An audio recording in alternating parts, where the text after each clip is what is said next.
Hello, my name is Robbie. I go by the pronouns he, him. We are here for session 4 of Sorcerer. The session today is going to be taking place at the mansion of Stuart Barfield, who is a executive producer of some renown, and there is a big soiree which is being thrown at the Barfield mansion, which will be involving the characters today.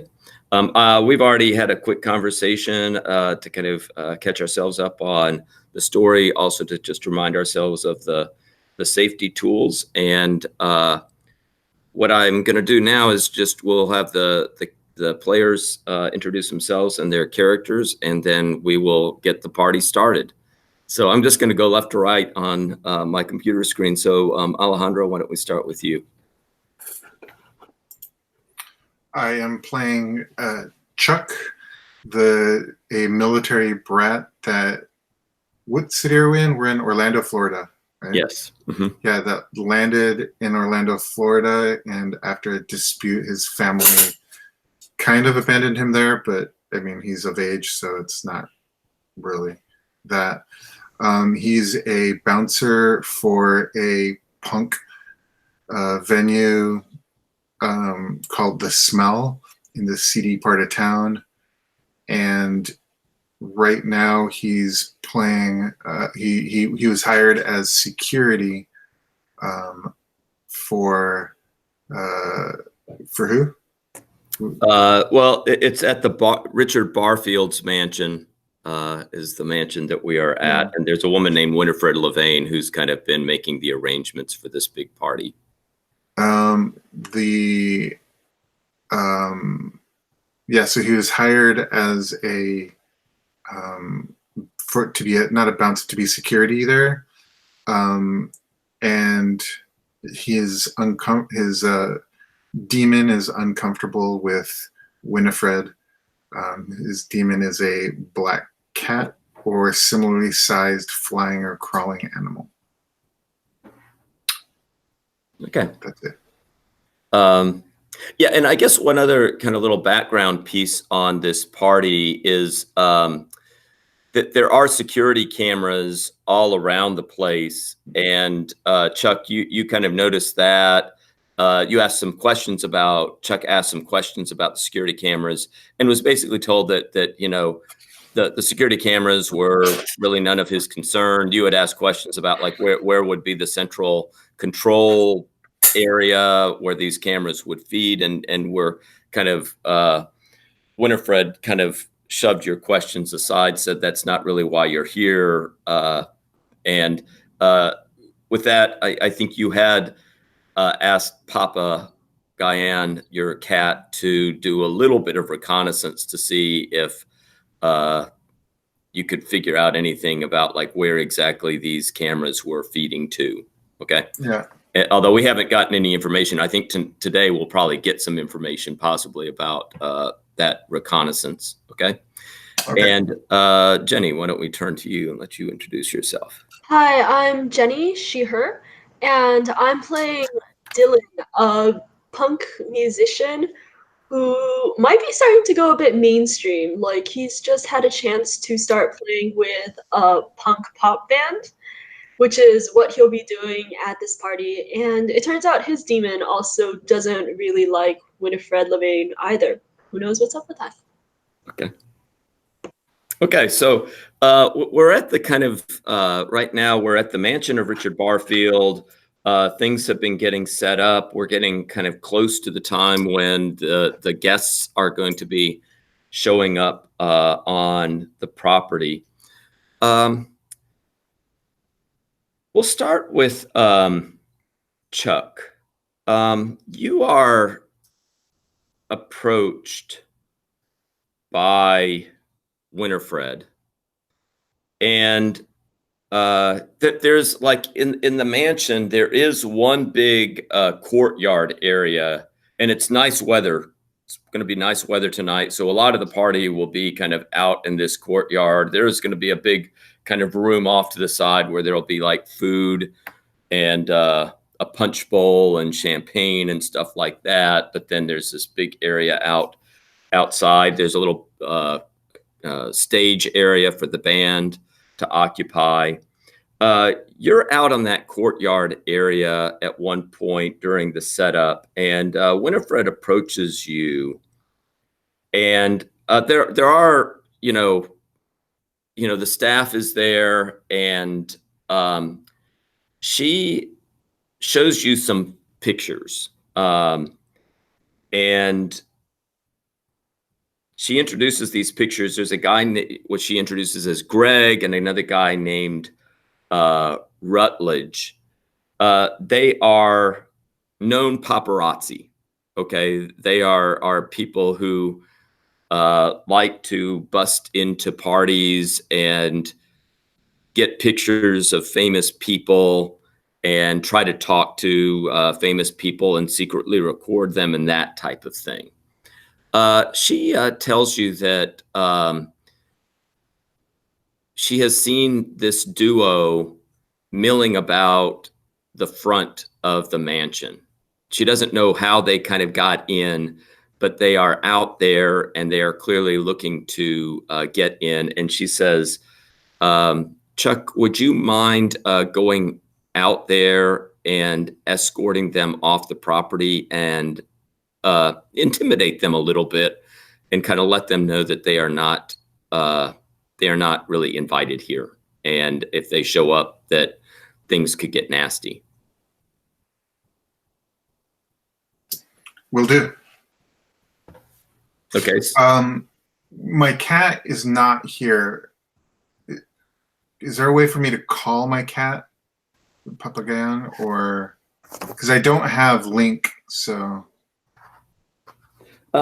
We'll say, I would say what happens is your cat kind of goes off, slinks off somewhere, comes back. We'll say right now the cat is not immediately there. So you could, I guess you have a choice. You could go out right now by yourself to confront them. If you wanted to wait a few minutes, you'd probably be able to kind of see your cat and do it that way. Yeah, I'll do that. Does my cat have to be present in order, or does the demon have to be present in order for me to use the abilities? The abilities can be defined as either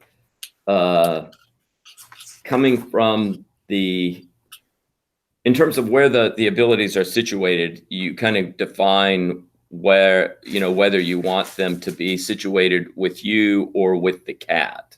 Okay. So like, for example, armor, it would be obvious that would be, the power would come from your demon, but the armor would be really right. It would armor you. We haven't defined psychic force. How do you want to define that? Like when you use that power, would that be coming from the demon, or would the demon be kind of giving you that power? I was kind of interpreting it as augmentation of my physical force, so like I could punch harder and that kind of stuff. But I also think that I can use it kind of like Ryu from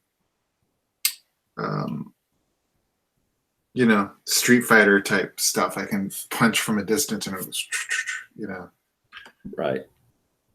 Okay, so we'll situate that on you. And what I was looking up that psychic force, and it allows you to kind of attack using your will. Like you get this special kind of attack that uses your will instead of your stamina.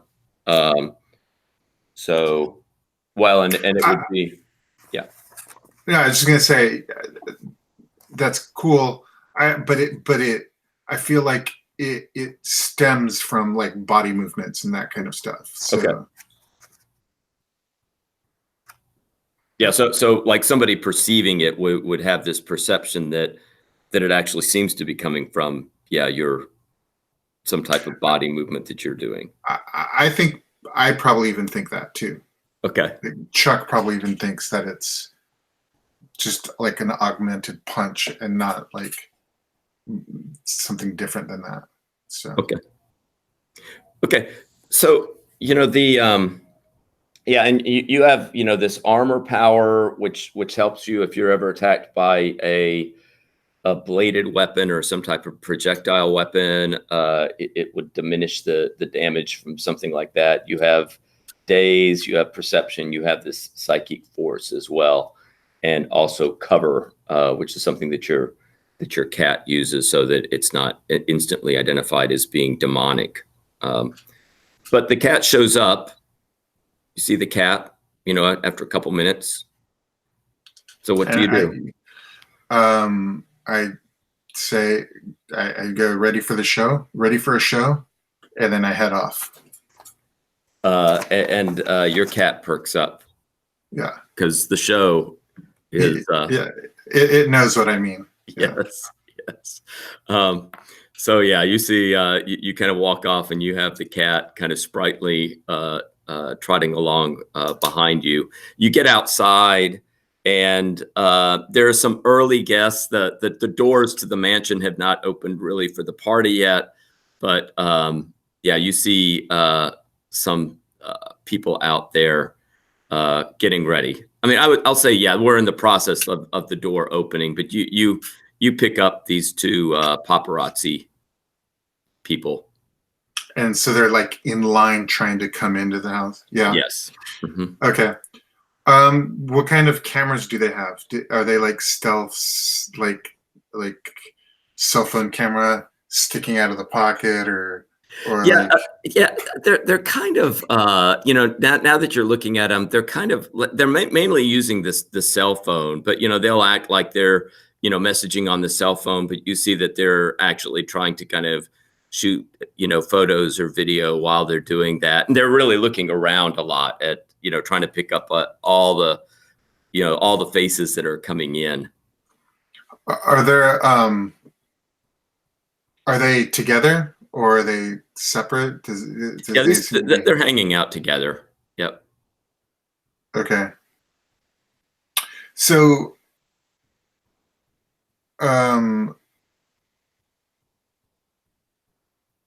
from a distance, I'll see the first one.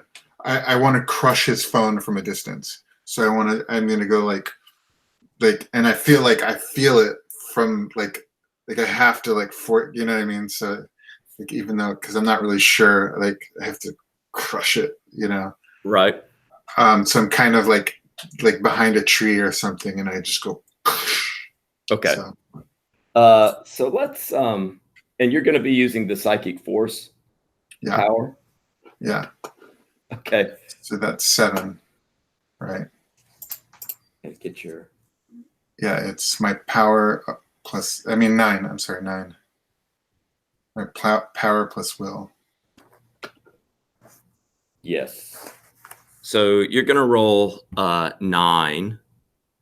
And they're not I'm going to do as the opposing roll. I'm just going to roll 4 in opposition to that. Yeah. So is that your roll down there? Yeah. Okay. And then I will roll 4.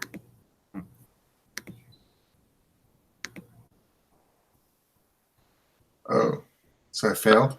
No. Okay, so we both rolled an 8. So those get ignored. Like if you're top, they get ignored, and then you go down to the next one. So I had 2 successes. You had 2 successes. So yeah. So describe what this looks like. You're going to be able to effectively damage the phone. You have this kind of young-looking, early guy in his early 20s, who I mean, when you look at these guys, they are clearly kind of amateurs, right? I mean, they're kind of, kind of ogling the people that are around them. That they occasionally see somebody that they know, and they say, "Ooh, look at that person." So, yeah, tell us what this looks like then. So the first one. So 2 successes. What level of? I don't know how, is 2 successes a good success, or is that average, or you're muted? What this means is that you have success with what you are trying to accomplish. And also, if there is any subsequent action that you take that would be directly linked to this one, that you would, those two successes would get added to any kind of subsequent action that kind of linked to this particular action. Okay, so I crushed the phone. So the guy's like holding up, like lifting up his phone, and then the phone just kind of folds in on itself, just kind of fold. And then he's like what? And he like looks over at his friend, and his friend's like, what? Like they're just totally baffled as it, and like I feel like because I did this motion, so I'm crushing it like this, and then I I snapped it in half. So the phone kind of mimicked that. I don't think that's too extreme. I sat on a phone once and did that to it. So so while they're distracted, I come up to them like from the side so that they don't get a picture of me, like so that the other guy does. I was imagining I did this to Greg. So I come up to Rutfred. Rutfred, was that his name? Or Rutherford? You're muted. Yeah, Rutledge. Rutledge. Yeah, so then I come up like at an angle from Rutledge, and I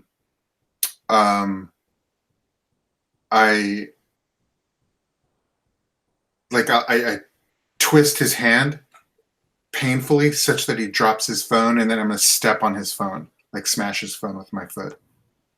Okay, why don't we have you roll?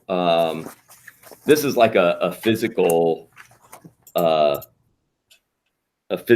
that you are doing. So let's roll with your stamina, and I'm going to let you also roll in those two victories because you're catching them somewhat surprised. They're wondering what in the world has happened with this, and you have the advantage on this. So you're going to get the 2 bonus dice from that as well. Okay. I want to use psychic force again. Okay. Because I'm gonna bring his wrist to near breaking, but I'm not gonna break it. Like seriously sprain and damage his wrist. Okay. So that would be 11 dice. Yes. There we go. Okay, and for the opposition,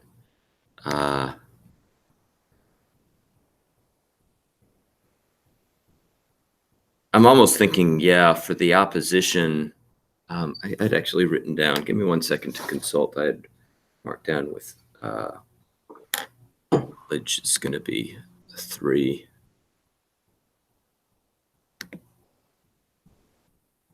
Okay, so you get, he actually rolled pretty well, but the 10s get, you both rolled the 10, so those get kind of put aside. And so you have 2 victories. So you're able to accomplish this. And Okay. Rutledge he yelps out and says, what are you doing, man? What have we done? I go, oh, what have you done? So I come between the 2 of them like this, and I start like leading them out. And like, so I stepped on his phone before. Now as I'm leading him out again, I'm stomping on it again. So. Okay. Yeah. Rutledge goes down and says, what are you doing to my phone? He tries to kind of bend over to pick it up. Well, it's under my foot. And I'm like, oh, yeah, that sucks. But I'm pulling them. Pulling them. Yeah. Okay. At this point, given what's happened, and Rutledge is still having some pain from your snapping of his wrist. they're going to go along with you and are I mean, they're going to be yelling at you. They're going to be making, enough noise that other people are going to be kind of looking over at you. Your cat, you can see off to the side, is quite happy. Yeah. Uh, So I'm gonna lead him back to the parking lot. mhm. I imagine we're like away from the parking lot, such that there's probably a shuttle going back and forth for some people who, choose, think walking is beneath them. So we don't go. So I think it's far enough away that they won't hear the yelling, but I'm sure there's people at the parking lot. Mhm. Yeah. So I'm just leading them away, and as they're bitching, I'm like, yeah, this sucks. I'm sorry. Yeah. Oh, yeah. I'm just like totally like kind of mocking them as I'm pulling them. And then when we get to the parking lot, I grab them by their necks and I like shove them down to their knees, like I smack their heads together, and I go, okay, now I can get rough now, but you need to leave if you want to avoid that, because I'm itching to get rough. And Greg says, "All right, man. All right. Yeah, you won't get any other problems from us tonight. We're leaving. Our car's right over there. You'll see us drive off." And I go, good boy, and I slap him on the back, like hard, to like not hurt him, but to really give him a signal. Okay. Yeah. And You have them pretty discombobulated at this point. I mean, they are clearly not looking to tangle with you at all.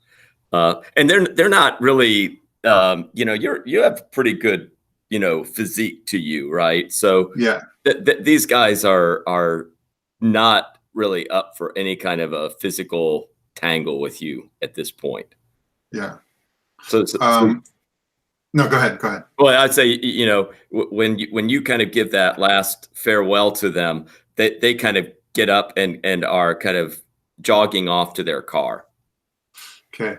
I'm going to take note of the car and their license plate number, and I'll write it down or put it, like text it to myself or something.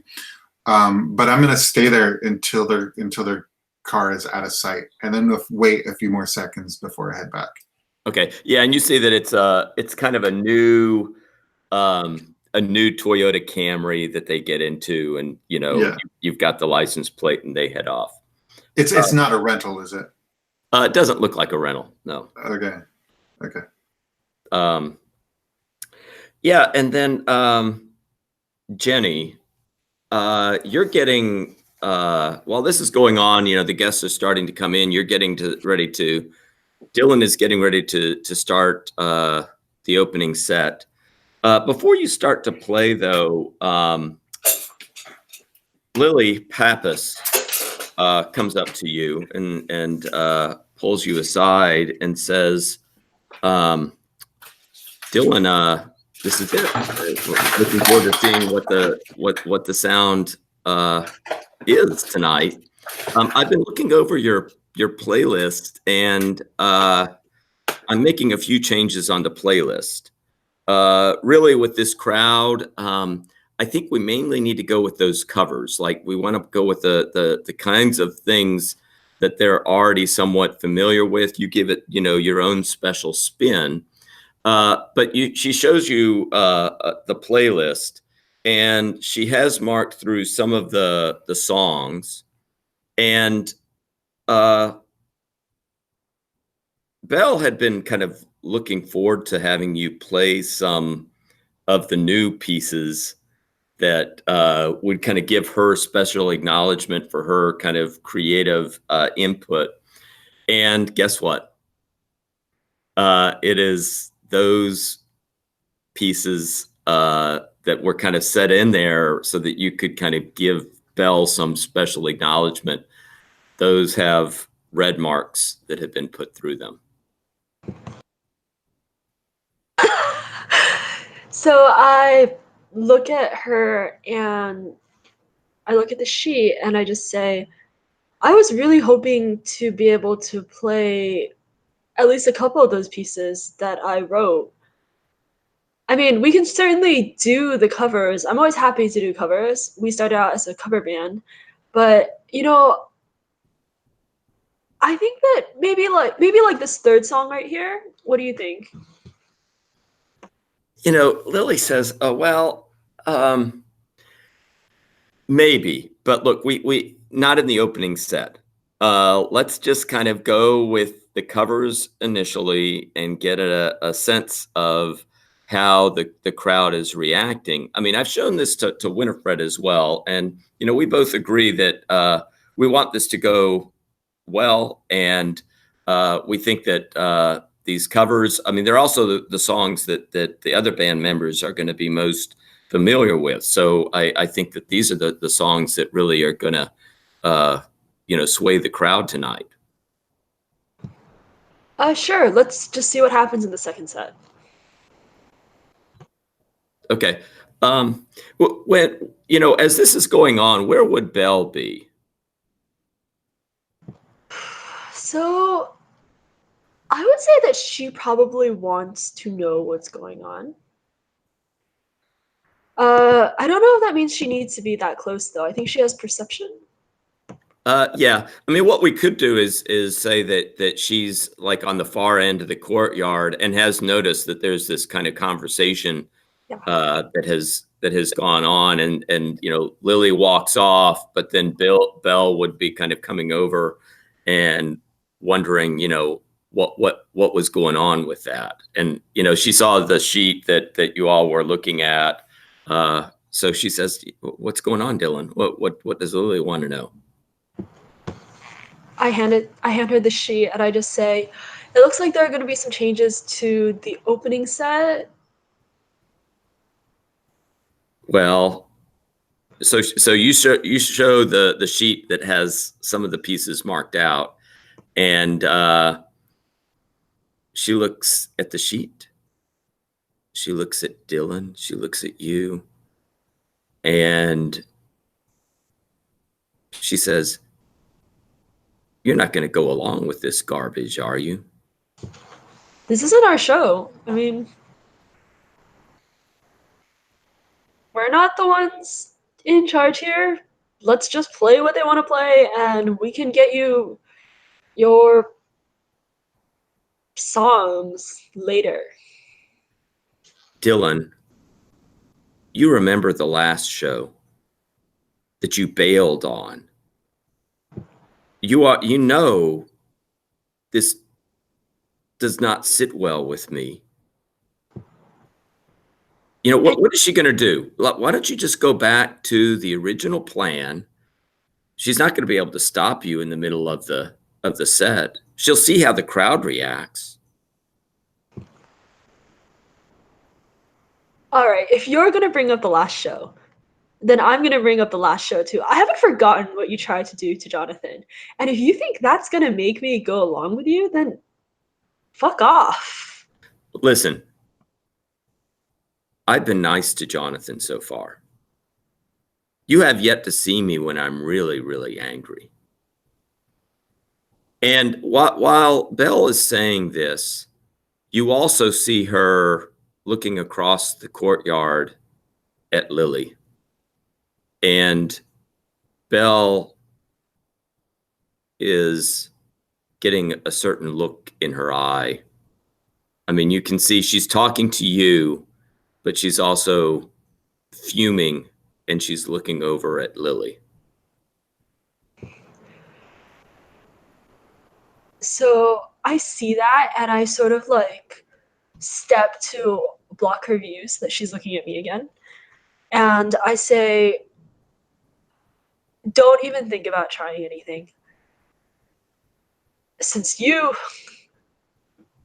don't care about anything else, I'll just tell you, this is a chance for the Fisher Kings. If you just be patient, you'll get what you want.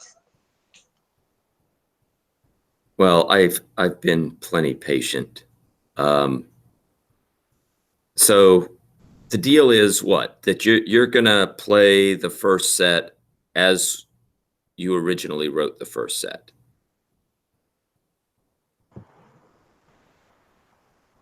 The deal is that we're going to play what our employer wants us to.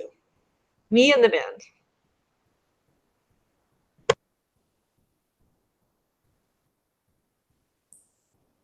And Belle says, I can't believe that you would continue to do this type of shit. I'm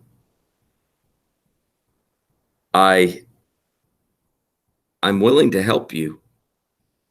I'm your muse. But if I don't get anything in return for that, then I don't know where this relationship is going. Yeah, well, the thing is, the way I see it, you need me. You need me to give you what you crave. I don't need you. And now, if you'll excuse me, I have to go talk to the band. And then I mic drop and just walk. Okay. And you will see Belle walk off. She's not looking at Lily. She's not looking at you, but she's kind of in a huff, and she kind of walks off across the courtyard. That's fine. I'm in a huff too. Okay. So what do? You turn to the band, and what do you say to the band? Yeah, I'll just like give them our new list of covers and kind of gauge the reaction, which I imagine is like relief.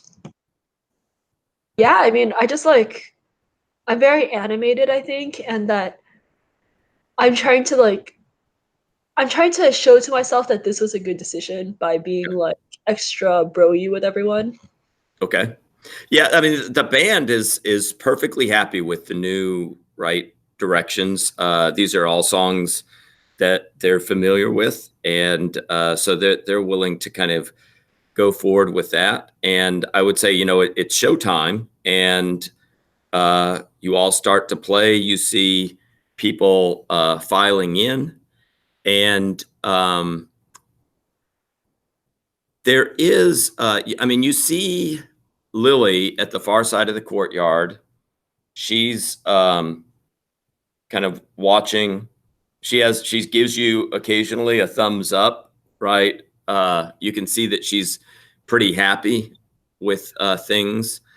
You get a few songs into it, and there's one of the servers. I mean, you have this people are coming in, and they're dressed pretty nice, and the servers are all wearing kind of these black outfits, look very stylish.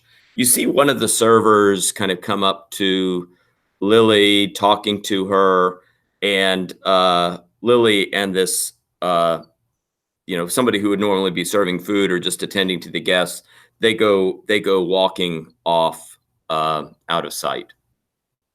That's disappointing, but like I have a crowd to tend to, and I'd say that the set is going pretty well. Like it's really nice not having to sing all those songs about my fake girlfriend who I'm mad at. Like I feel like I can really put more of myself and authentically convey emotion through those cover songs. So it's going pretty well. Okay. I'll also say at this point that if you look around the courtyard, you do not see Belle right now. Okay. Let's so that's going on, and we'll go back to Chuck.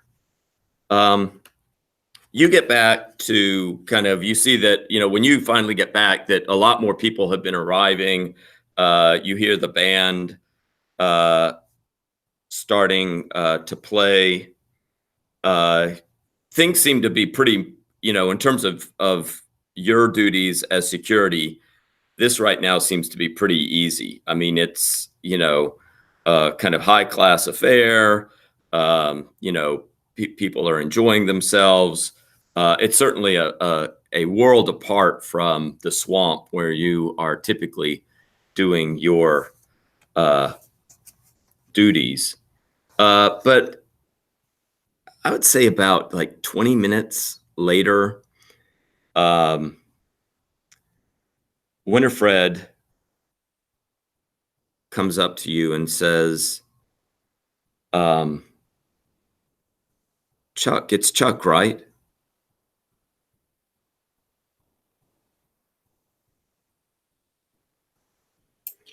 Yeah. I thought you said you had dealt with our problem. Yeah, they took off. I saw them drive away. Well, they may have taken off, but one of our employees heard some noise behind the back security wall of the property. And they took a look over there, and there are these guys in a dark blue Toyota Camry. They've pulled it next to the wall, and it appears that they're trying to get over that wall. They pulled it next to it. They're standing on the roof. They're kind of looking at that. So I really want these guys taken care of. Not another word. I got it. And I go through the crowd. I cross the dance floor, and I start like doing the pogo through it, kind of like knocking into people. I'm not moshing, but I'm like faux moshing, and I'm like, "Come on, yeah, Dylan!" like that, and then I go through. Okay. And I go. So I go to the area that she described. What do I see? Okay.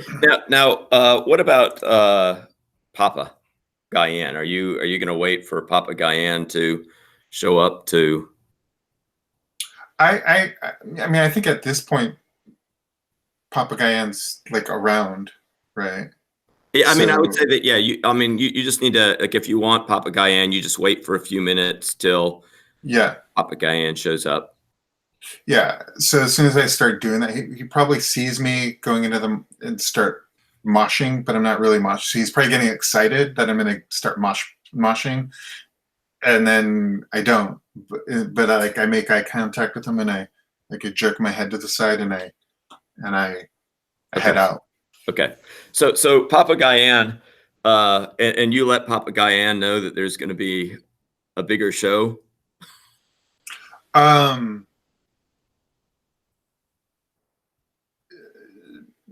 mean, if I have an opportunity, I don't try to. If we get close enough, I mean, I think he knows what's going on. Mm-hmm. Like if I'm calling him, it's always for something. So. Okay. And so Papa Guyan joins you. I would say, when Papa Guyan has disappeared, he's been kind of going out to try to look at the security cameras and that setup and exactly what's going on with that. Papa Guyan does, as you're kind of walking around, you kind of leave the front of the mansion, and you can then walk around the perimeter on the outside of the wall to kind of get around to where you were told that this car had pulled up. And Papa Guyan says, Chuck, I'm a little puzzled by the security setup of this place. I've been looking at these cameras, trying to figure out where there might be some type of security office or something like that. And it's the strangest thing that I can see that these cameras are powered, but they don't seem to have any kind of cable or anything like that attached to them. I mean, they just look like they're powered up cameras, but there aren't any,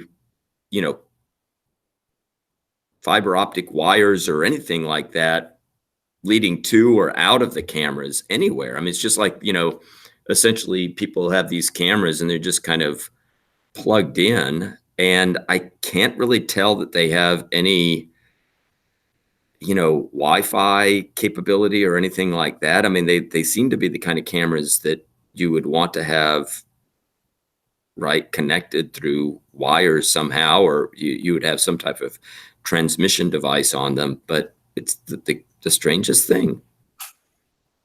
What is your issue with Winifred?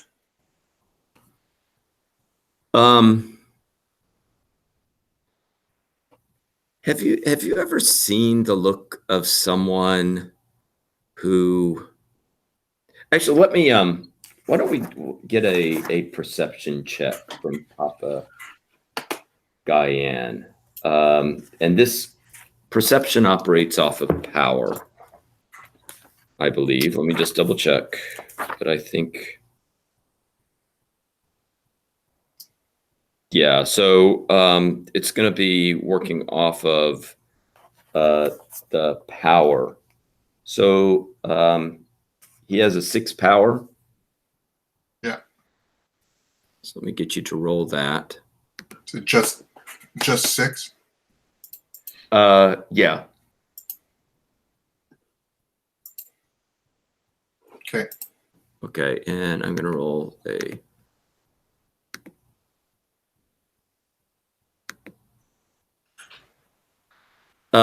Okay, so I was only rolling 3, but I beat your 9s with a 10.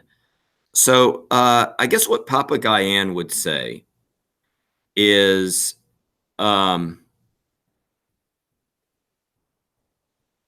that Winifred strikes him as the kind of person who is on the edge and seems like they are about to lose it. That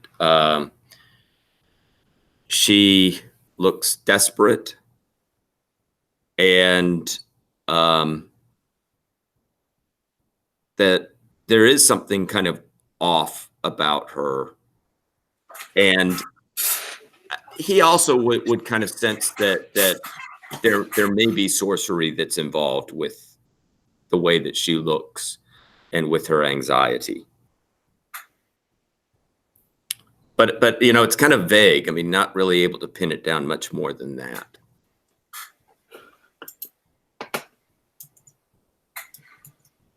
Okay. All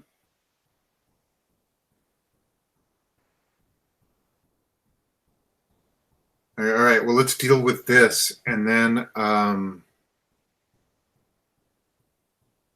mean, is this going to be a problem, or is this going to be a show if she goes off?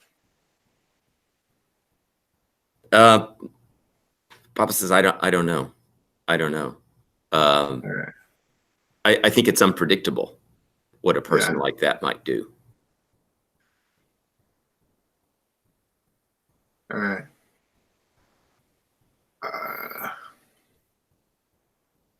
All right. Let's deal with these guys and see what's up. Yeah, and Papa Guyan would be all for that. That's a show. Yeah. for Papa Guyan. So yeah. Okay, so you go around the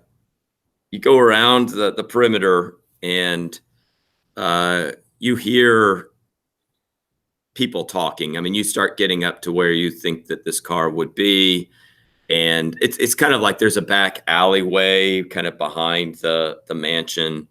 It's not particularly well lit, and you hear some noises up there, some people talking. So what do you do?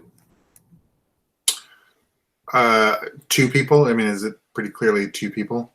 As you approach, you pick up that there's a third person there. Do I recognize Greg and Rutledge? Yeah, so They are. It's you can get closer. It's not going to be especially difficult. They're kind of obviously they're kind of like you see a couple of them like Greg and Rutledge are standing at the top of the car. This third person is kind of down. They're not focused on you. They're kind of focused on how they're going to find their way over the tall privacy wall back there. So the third person is noticeably beefier than Greg and Rutledge are. And the conversation is like they're talking about like what they might be able to do. The car, when they're standing on it, they're not really able to quite reach up to that top of the wall. And so they're kind of figuring out a plan that would allow them to kind of get up there. The guy on the ground says, well, look, there's a tree further down. Maybe if we park the car next to the tree, we'll be able to kind of between the car, the tree there, we'll be able to. So I want to kind of sneak up to the guy and just sucker punch him in the kidney. Okay. Like with psychic force. I'm gonna rupture a spleen. Okay. Let me see. Okay, and you also have the daze ability. Yeah. So, and it says the user hits the target with a combat roll to subtract power from all target's perception rolls. The effects last for the demon's power in minutes. I was wondering if you would want to try that, because if you would be trying to sneak up, and we would be trying to figure out how effective that is. Yeah. You could be getting close up, but if you hit him with a daze and it worked, then his perception would be compromised in terms of picking up your approach. Yeah. So yeah, I'll do that. So what do I roll? It says with a combat roll. So stamina? Yeah, that would normally be stamina. And it sounds like a will roll, but yeah. Is combat different than other rolls? Well, combat normally is a stamina type roll. Yeah, I mean that's what I'm assuming, that it would just be stamina, but it seems like daze would be a will roll. Let me see if it says anything else.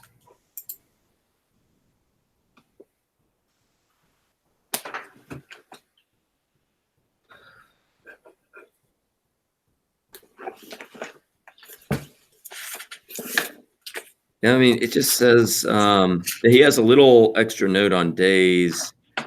I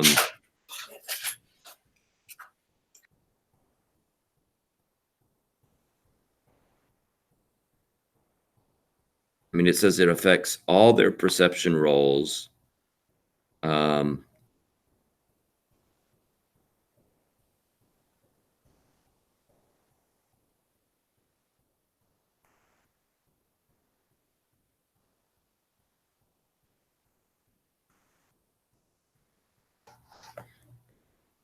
I mean, it does sound like it would be something, because stamina is like a physical thing, but this is like a demonic power in this case, where it seems like something like will would be more applicable. So let's go on with, we'll go with that. Okay. You're muted. They're both 3, but I think that's reasonable. I think that 3 is. Will is reasonable. Well, and I was looking, because this is coming from Papa Guyan. Papa Guyan's will is 5. Yeah. So I'd be rolling Papa Guyan's will, or am I rolling? That's what I think. I think you would be rolling Papa Guyan's will. And power, or just will? I'm thinking just the will. Okay. So I'll roll that. There we go.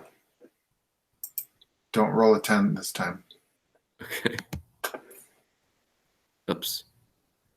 or I'm gonna have to think you're cheating. Okay, so I'm gonna roll 3 here.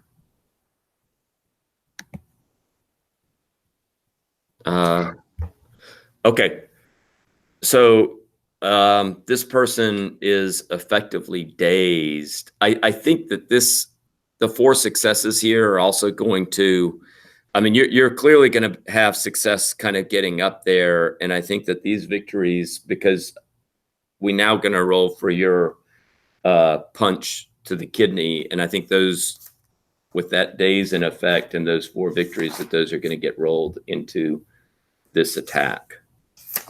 Yeah. So that's a 13. And you're going to use the psychic force with this as well? Oh yeah. Okay.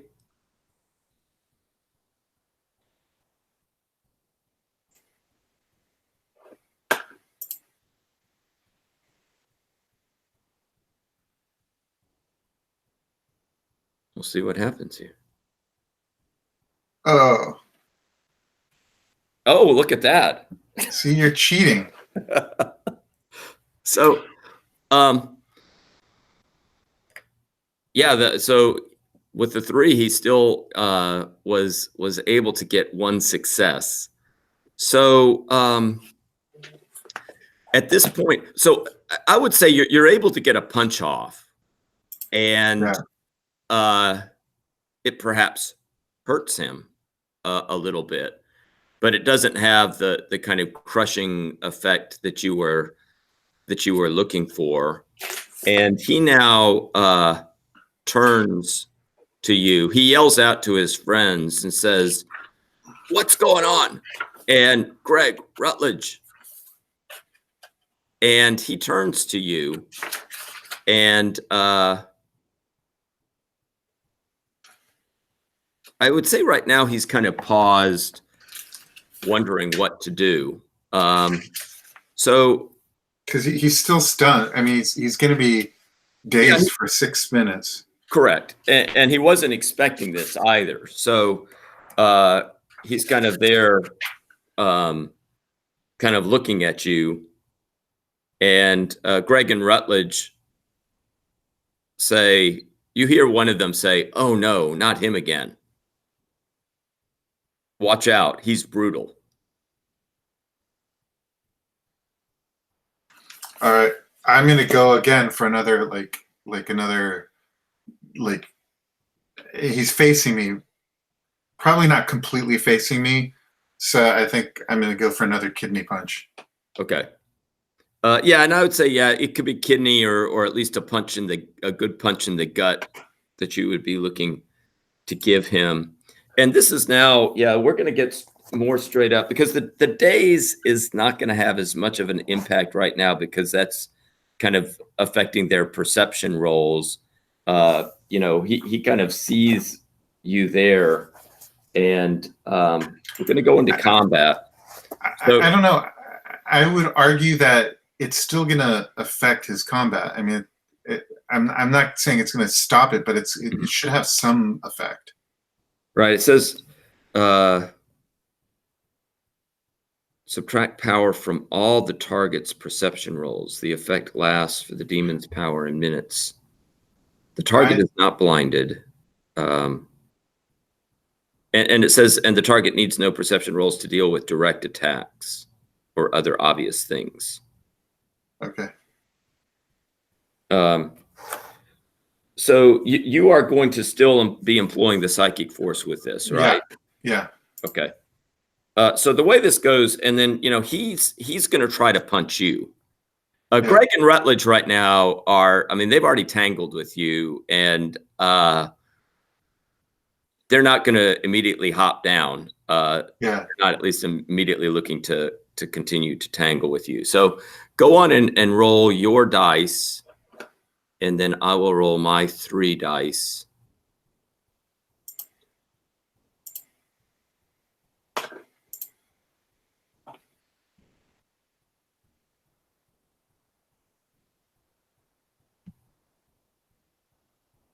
look at this. I got, Yeah.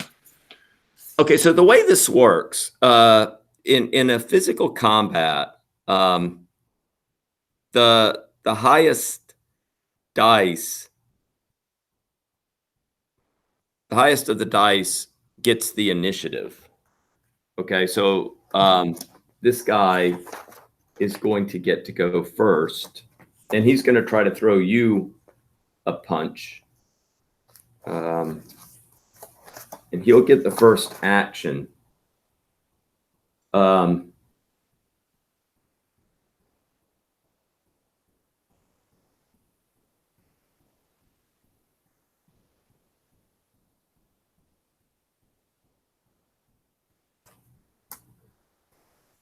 So all actions are resolved in order.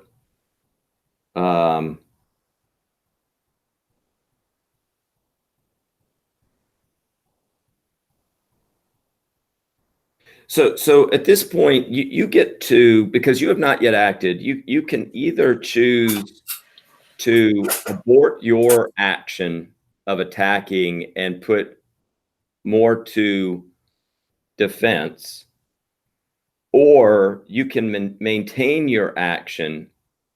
And it says that the GM can roll a difficulty die, almost always just one, against the assailant's attack. Okay, so, and the attack is represented by the 9, 2, and 1. So do you can either kind of go in full defensive mode, or I can roll one dice for you, which would be your defense, which I think at this point would not be bad. I mean, that he's, you know, even with that 9, the 2 and the 1 are pretty low. So just me rolling one 10-sided dice, most likely only that 9 is going to go off to cause any kind of damage to you.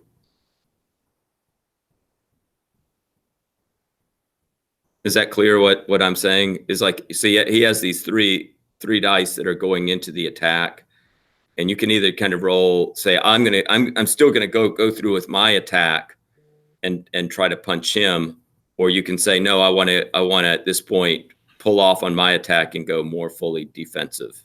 So I'm reading the armor ability, Mm-hmm. and it only works against edged and projectile weapons. Correct. I didn't realize that. That seems really stupid. Like, I don't get that. And it says it doesn't work against fists. So I'm probably gonna ask to switch that to something else, because he's all about fist fighting. So, but we can deal with that later. No, I'm gonna take the punch.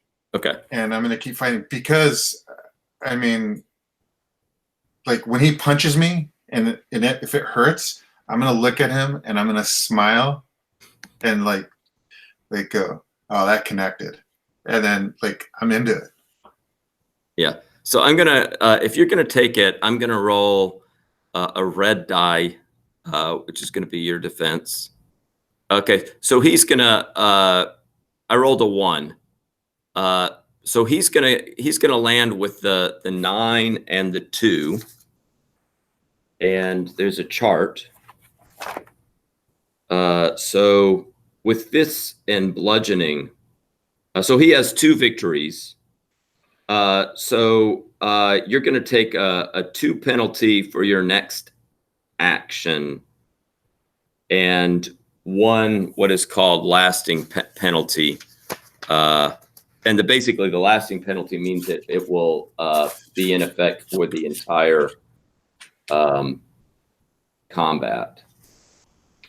And I have little paper clips that are going to allow me to kind of keep track of this. So you have 2 of these kind of permanent, I mean, these temporary things that only affect 1 action, and then 1, which is the permanent. But 2 that affect the next action, and 1 that affects the whole during this encounter. Yeah. Right.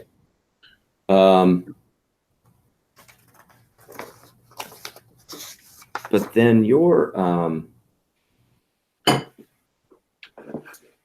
but now you have your action dice that just make sure I'm getting this correct.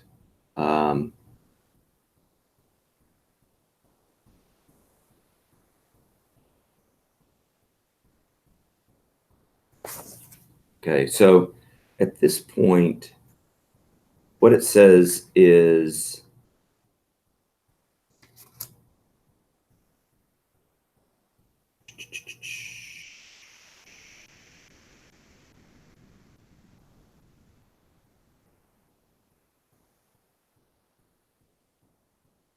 okay, it says if a character's action targets someone whose turn has already resolved, the target may roll their full stamina dice to defend against the attack or action. So the way I'm reading this is, I mean, you've already rolled your attack dice, so that penalty is not until your next action. So, and it says, you know, he can roll his full stamina, which is 3, in defense against your roll. So what I'm going to do is I'm going to take that red dice away, and I'm just going to roll 3 dice now, which is his full stamina. And I'm rolling amazing with this low number. So he rolled a 9 with that defense. So he's able to dodge your blow. And I think that's how it would resolve for this round. Greg and Rutledge are at this point. I think that they're yelling to their friend. We'll just call him Sammy, and they say, "You got him, Sammy! You got him! Go, go, go!" Right? They're kind of cheering him on during this. So that round has kind of resolved itself. What do you want to do now? Punch him again. I'm going to punch him square in the chest, knock his wind out, and break a rib. Okay. All right. And should I clear this? Yeah, go on and clear this. You have 7 dice now, right? Right. And yeah, so you get like the -2 penalty that applies.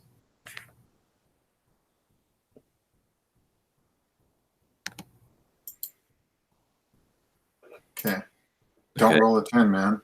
And then he's going to roll his 3. I'll do this as the clear. There we go. Okay. So you kind of go at him, and you've got 3 victories, which is going to really knock his wind out. It's not going to break a rib because I'm trying to break a rib. Yeah, you may. We'll just say that you've landed a solid punch square in the ribs. Okay. And I guess what I have to decide then is. And I've been smiling this whole time. Like every time, like that punch, I was like, yeah, you know what I mean? Like it's probably like I'm getting more amped up. Yeah. You know? Actually, what he has to decide at this point is whether he's going to go through with his action of punching you, or if he's going to abandon his action and go for more defense. I think what he's going to do is he's going to try to carry on with his punch. So what that means is he's going to roll 1 die in defense, because he's not really doing too much to defend himself. He's hoping to get off his blow. So I'm going to roll the 1 die, and it's going to be red. So it ends up, still being kind of the same result. So you kind of get essentially the 3 damage against him. And now you get with his clear die, the 7, 2, and the 1, you can roll your staminas because you've already exerted your action. But as your defense, you're allowed to kind of roll your stamina. Although your stamina right now would be knocked down, right? I don't know. Is it? Yeah. Well, because those two. But the 2 we've already taken off of your action, so those are going to go off. So the permanent is still in effect. So the short-term ones are off because they were already applied to that action, but you still have that 1 ongoing. So you're going to take a -1 on your stamina to this for your defense. So I'm rolling, but we're keeping these dice on the table still. Yeah, you could roll a different color. Yeah, I did a different color. What is your normal stamina? Is 3. It's 3. So you're going to be, instead of the 3, you're going to be rolling 2 because you do have that 1. Look at that. Oh, good. Oh, I rolled 8-sided dice. Shit. I could let you keep that result because you were. Yeah. Do you want to keep that one? Yeah, I do. Okay.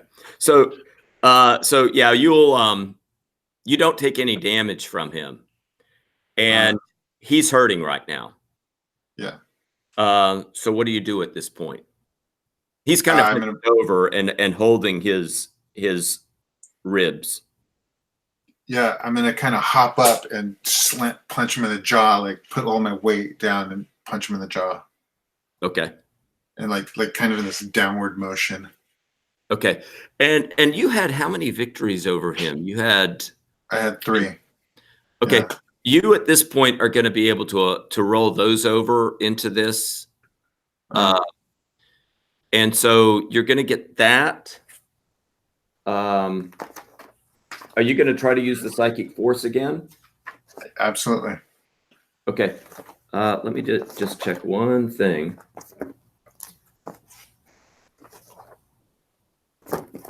Got to check your demon's stamina. Okay, so your demon is basically able to use, every time it takes an action, it kind of, I'm marking like off on the stamina, and so your demon has a stamina 4, which allows it, like during a combat situation or something like that, to use 4 of its moves with no penalty. Every time after 4 that it uses a special ability, it's going to take a -1 on that ability, and that accumulates up until it's basically, I guess the way to explain it is your demon has 4 stamina. It can take 4 of its special powers and use those with no penalty. The 5th time it uses it, it would be a -1 penalty. The 6th time it would be -2. The 7th minus, and then once you've used 8, it's kind of all used up. The demon needs to regenerate at that point, regenerate its power. Okay. How long does it take to regenerate? I can look. I don't think it takes particularly long, but it if you're in combat, it's not going to be able to regenerate it during the combat, right? Yeah. Okay. No, that's fine. So what am I at right now? Well, I think this is his 4th time he's used a power. This will be the 4th time, so there's not going to be any penalty this time. But any round after this, there would be. I'm going to go on and clear the dice. And so you can roll again. You do have that -1 kind of ongoing. Yeah. So I'm at 10 -1. It's 9 plus 3 victories. Yep. So it's 12 so it's 11. Right.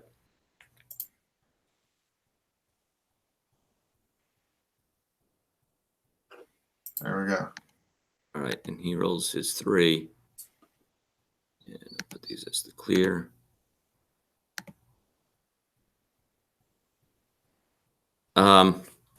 Okay, he has to decide now. I think he's going to still try to go through with his action, and he's going to just roll his one die in defense. I rolled a 4, and my goal was I was punching him down. I was trying to knock him down off his feet, like knock him to his like knees or something. Right. Did I do that, or does that not go? You're talking about the previous action when you punched him in the side? No. Right now, like when I punched him in the jaw, I hopped up in the air and slammed him and punched him down. Well, yeah, we're going to see, because you have 2 10s and 2 9s right now, right? Yeah. Because right now, what he has to decide is he going to still try to get off some type of punch against you, or is he going to go into full defensive mode? Right. I think what he's going to try is he's going to try to still get some type of a punch off at you. So I'm going to roll one red dice, which is all that he can put up for his defense if he's going to continue on with his. So you've got victories galore right now. So yeah, you've got 1, 2, 3, 4, 5, 6, 7, 8. I mean, right? Because I rolled a 2, so you definitely are knocking him down. I would even say that he has lost consciousness at this point, and he's down at your feet. Yeah. So now I look up at the 2 guys and I go, all right, now let's get serious, guys. And I start like I'm like getting doing that boxing thing, and I start walking towards them. Okay. I think at this point they are gonna jump off the car on the other side, away from you. And you hear them scurrying away. I mean, they're running as fast as they can. You hear them kind of stumbling a little bit. It's dark back there, and they're not real super familiar with the area, and the light's not really great. Yeah. Are the keys in the car? No, I don't think the keys would be in the car. Okay. Can I hotwire the car? You could try. Okay. How do I? I'm gonna clear this right now, right? Yep. Yeah. So would that just be a will check? Yeah, I mean, are you going to try to? But would you try to go back and get any special stuff? No, no. I'm just gonna rip the bottom of the dashboard out, put the wires together.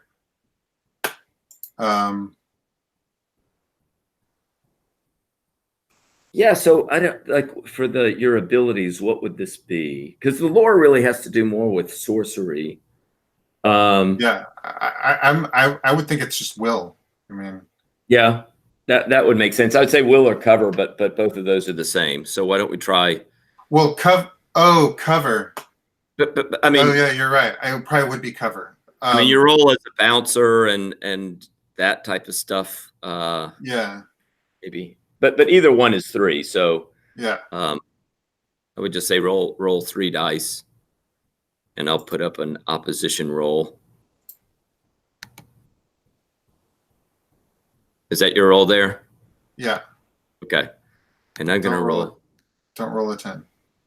I'm gonna roll 3 in opposition, and we'll see who. Yeah, so you're not successful. You kind of yank it out and stuff, but you're not able to get this. I would say the guy who you have knocked out, he's still kind of there on the ground. So what are you going to do at this point? I'm going to take his wallet.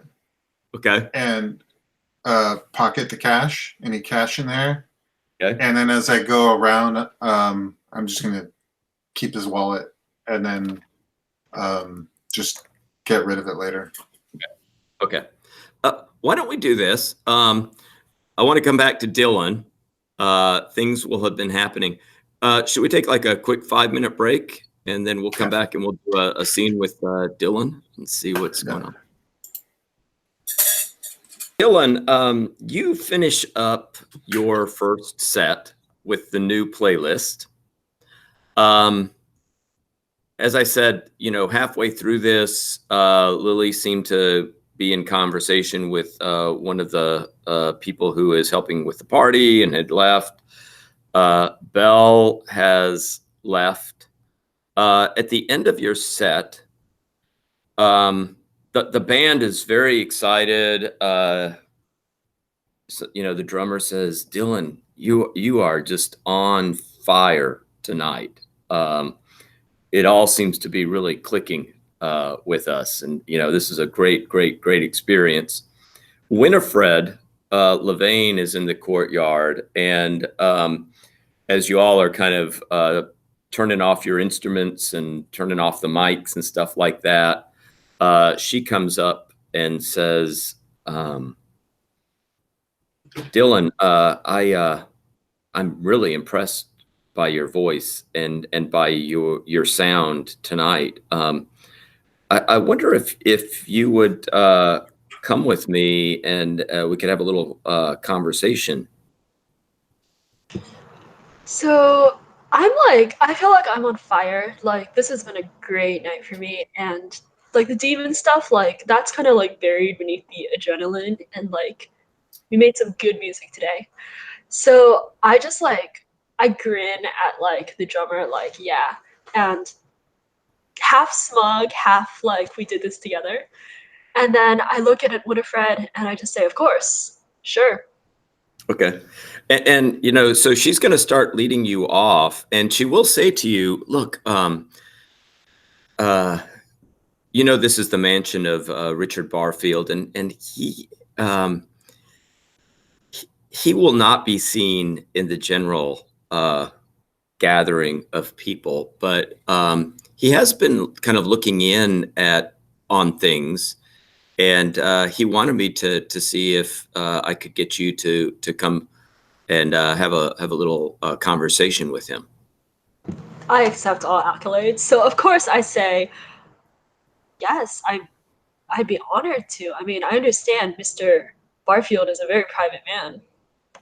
Okay, so she's going to take you, and this mansion, it's a big mansion, and it's on a pretty sizable piece of property. So she's going to take you off the courtyard into the house, kind of leads you down a corridor. At some point, she takes you to like a back entrance on the house, and she says, "Mr. Barfield has a nice little cottage that he likes to stay in out back. So we'll just make our way over to his cottage." While we're doing that, can I use Link to check out where Belle is? Yes, you can try to use Link, but what I would say is that it doesn't work. Whatevs. It's fine. Okay.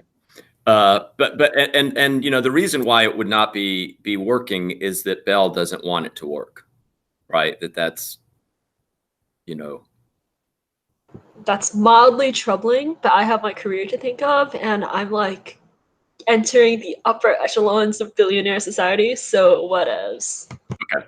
So you go outside. It's dark. As I'm returning, can I see this? Like, see them going? Actually, that you may be able to see something, but let's hold off for a second because okay. So she takes you out the back entrance of the mansion. There's a kind of bricked walkway that has some nice evening lights kind of going back. You can see this cottage back there. And as you're kind of walking down the pathway, you hear some noise. That this is close to the back kind of privacy wall of the property. And you do hear some shouting noises coming from behind that privacy wall. And sitting up on the top of the wall you can see the silhouette outline of a cat that's sitting up there on that wall. Maybe Mr. Barfield likes pets. Yeah, and let's do a. You have a pretty low lore rating, but let me go on and get you. You have a lore of 1, and I'm going to have you roll 1 die, and I'm going to put some opposition die up there.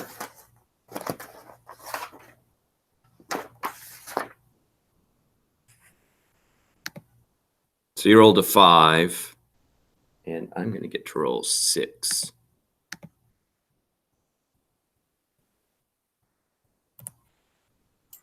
Don't roll a 10.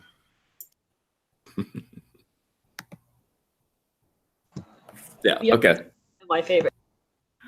So, yeah. So, Winifred, she also hears the noise, but she looks over there, but doesn't seem to pay it much attention, and she, opens up the door of the cottage to take you in. So I think as we pass that privacy wall, I mean, I don't care about the cat, just the cat. But I do look over at the wall and I look back at Winifred and I just say, is something going on here? I don't think it's really anything that we need to worry about. I think, there were some, we've had some people who've been kind of causing a little difficulty, kind of paparazzi type. And I know that they were back there, but I've sent somebody back there to take care of it. Yeah, I get it. Like, stalkers, paparazzi, they're annoying. And then we go in, I guess. Okay. So you go in, and there's a kind of sitting room area, and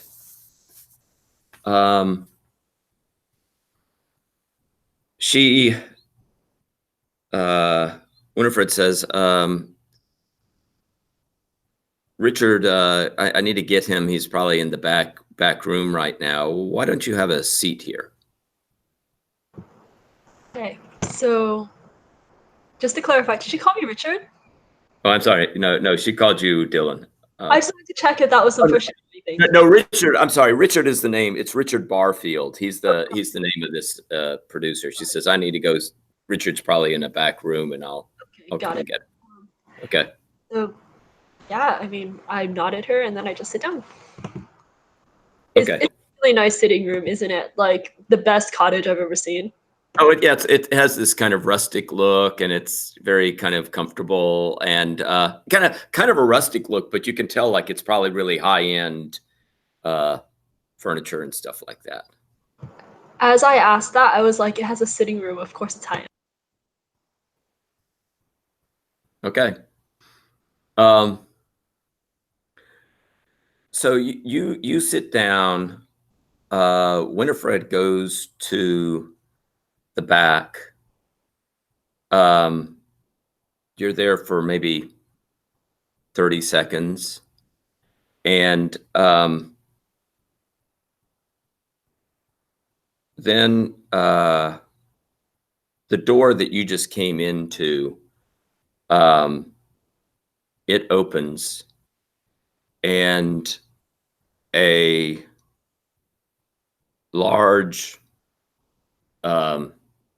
kind of muscular guy kind of steps in, and he closes the door behind him, and you can see that he also latches the door. And he says, and looks at you and says, has Mr. Barfield made an appearance yet? So Dylan rises and he looks a little puzzled, and then he just says, "Who are you?" Trying to seem a little tough.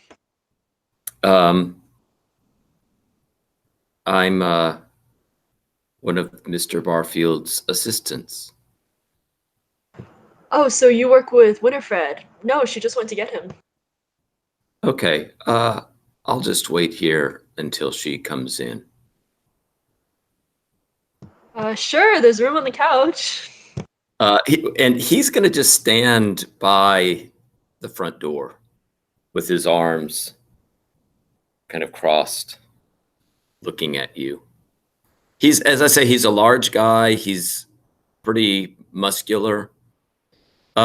His face is pretty expressionless. He has kind of black, close cropped hair, and yeah, he's just and he doesn't say much beyond that. And when you if you say sit on the couch, he really doesn't acknowledge that. So, I mean, I'm in denial about it. I'm getting kind of a bad feeling about this. So I think I like stand and I start like pacing around the sitting room, like just looking at things. And then every once in a while, I'll, like toss a comment at him, like, "Oh, this is such a nice painting. Do you know when Mr. Barfield got it?" And things like that. Okay. Oh, and the artwork around the Barfield place is, I mean, both in the mansion and it continues in here. It's kind of bizarre stuff, and it's somewhat creepy. I mean, it has, he likes to incorporate, multimedia stuff that would have like bones and stuff that's actually put onto paintings, and it has this really macabre kind of postmodern Gothic kind of look to it. To clarify, when I say I like it, I'm like lying through my teeth. Okay. Another minute passes, and then you hear the other door going out of this living room area. That door opens. You see Winifred step in, and there's another guy with her, who is also pretty hulking shape. And you see on Winifred's face a smile, and it's not like a warm smile. It has that kind of sense of I'm going to get what I want. It's that kind of smile. So, where's Mr. Barfield?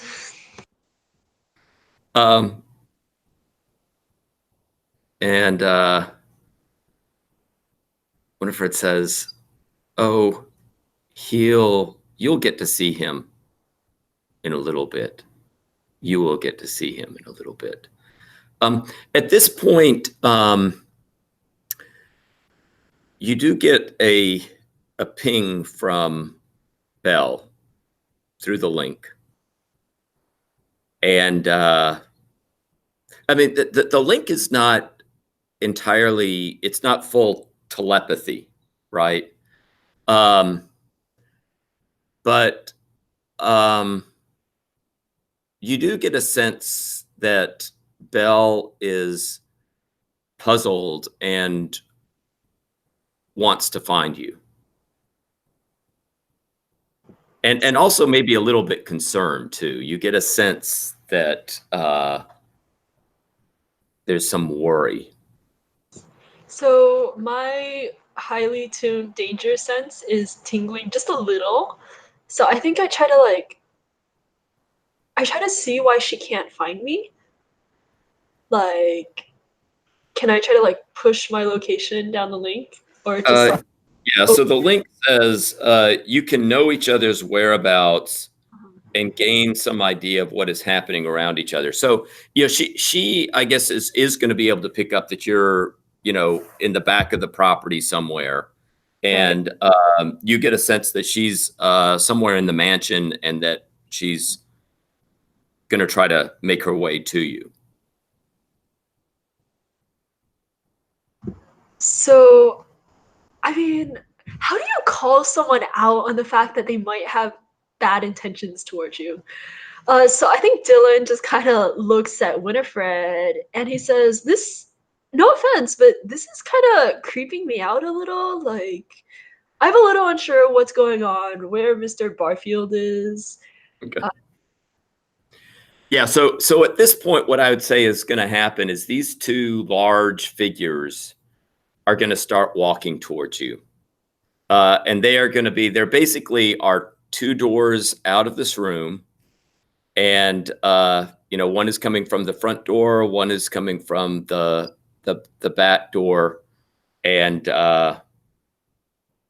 they are coming your way. So you need to tell me what you are going to do at this point. I mean, do you need to know anything else about the layout of this room? I mean, it's like a nice little, front living room, room of a cottage. Has the front door, has a door kind of going back to, other rooms in the cottage. There would be a couple windows in this place. So what is Dylan going to do at this point? So I think that what he's gonna do is just kind of like instinctively back away from like them, which I mean I'm assuming they're trying to corner him, so that doesn't really put him in like a very good position. So at that point he's just gonna like run toward like the closest door he sees. Okay, so let's roll some dice.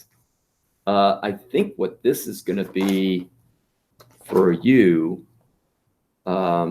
is going to be a stamina roll, which would give you 2 dice.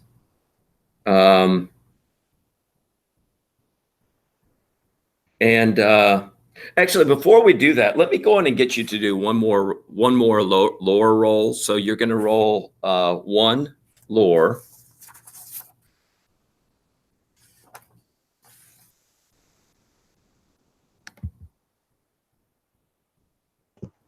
I didn't clear it, but I think that's.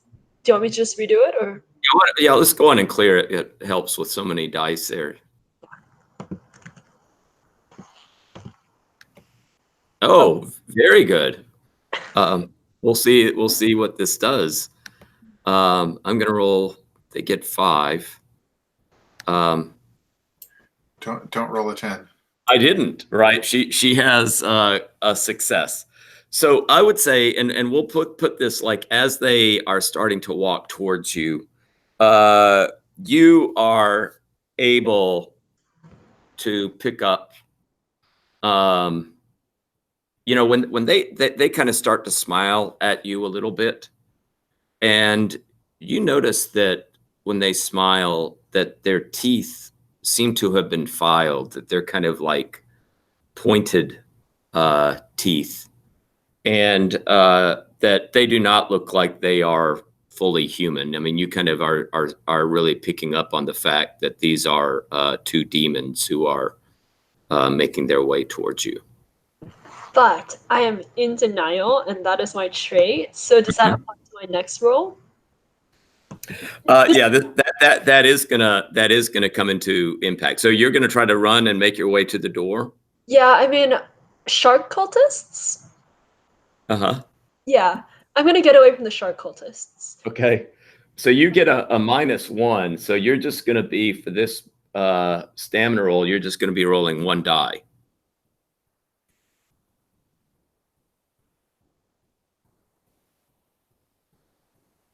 That was Yeah, let me get there. I gotta.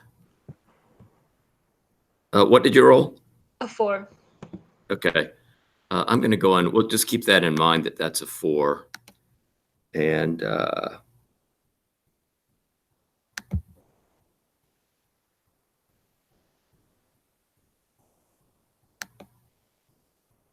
okay, so one of them is, you're trying to make your way to the door. One of them firmly is going to grab onto you.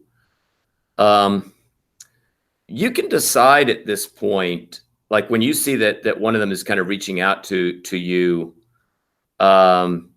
you can decide whether you want to go into full defensive mode with this, or whether you still want to kind of be making your way to the door. I'm gonna be making my way to the door.